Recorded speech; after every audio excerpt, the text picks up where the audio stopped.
As you all know by now, my name is Audrey Hunt, and I've presented to you about organ donation. We have covered the informative portion where we learned about the background of organ donation, but now you'll hopefully be persuaded that there are better ways that organ donation can be allocated. I have used research from academic journals, personal experience, as well as our textbook that both support my work and research question, but also will persuade you. Just a little recap. Organ donation is a debatable topic throughout all of healthcare, as there are many moving parts to it. Whether you are in the healthcare field and knowledgeable about it or not, everyone knows that there is an ever-increasing need for organ donation, both living and dead. The organ donation process is very specific. It has many requirements and is a long process. This is the topic that is beyond debatable. It involves a lot of ethics and is near and dear to my heart. As y'all know, my mom was diagnosed with stage 4 kidney failure due to polycystic kidney disease in 2017. And now, 3 years later, she is 4 months post-op from a living donor kidney donation. In persuasion, one of the most useful tactics, in my opinion, is that of Aristotle's artistic proofs. These proofs include 3 elements of ethos, pathos, and logos, which all appeal to different types of emotion in persuasion. Ethos is used to determine the source's credibility, according to our textbook. We have learned that credibility is both dynamic and ever-changing over time. From the beginning, you learned just a brief amount about my family story and probably took it with a grain of salt. But now learning more, you know that I've gone through the same thing with my great aunt, my grandfather, my mom, and then we'll most likely have to deal with it through myself as well as my sister, and maybe even my future children one day. My intense history with donation gives me an immense amount of credibility, paired with my research from higher medical professionals through the journals that I've researched. The second element of Aristotle's proofs is that of pathos. Pathos as a whole addresses the emotional appeal that me, as the source, has to the audience.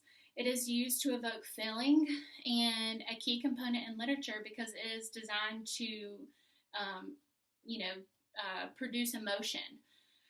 So for that, I have a couple examples of what our everyday looks like. Every day, my mom uses her pill box to make sure that she's getting every single thing she needs. Every Sunday, we sit down and compare it with our graphs to make sure that every pill is in every box at a certain amount of time. It has to be taken at 8:30 in the morning as well as 8:30 at night every single day for the rest of her life. This is a pretty cool graphic that just shows that the third kidney is just added to the body. Your other 2 are not removed or detached. It's just added to create more percentage of use. And then this right here is her lifeline. This is her Bible, is what she calls it. It has the graph of every time she has to go to clinic, which since she's now at the 4-month mark, she only goes every 2 to 4 weeks, or every 1 to 2 months, depending on her blood work. It just greatly varies, but we live by papers for kidneys.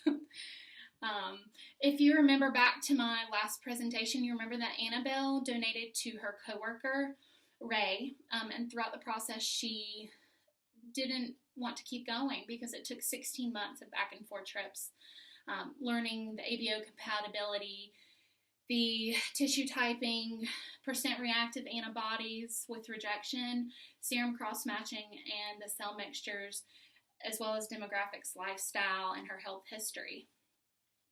Although organs are not matched according to race and ethnicity, people of different races frequently match one another, but all individuals waiting for a transplant have a better chance of receiving if there are large numbers of donators. This is because compatible blood types and tissue markers are critical qualities for donation and recipient matching. A greater diversity of donors may potentially increase across to transplantation for everyone. In addition to race and ethnicity, you must maintain a certain BMI, good physical and mental health, be free of cancer, diabetes, high blood pressure, kidney stones, as well as you cannot be a smoker. Um, Last but certainly not least, we have Aristotle's third element of proof, which is logos. Logos is very different from the first two because they are concrete and factual.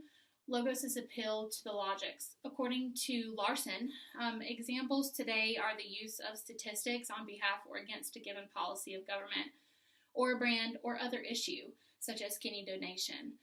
There are many factors that go into the matching process that can be crucial, but according to Dr. Fernando of Royal Free Hospital, they have made substantial changes and investments in the increasingly important clinical pathway.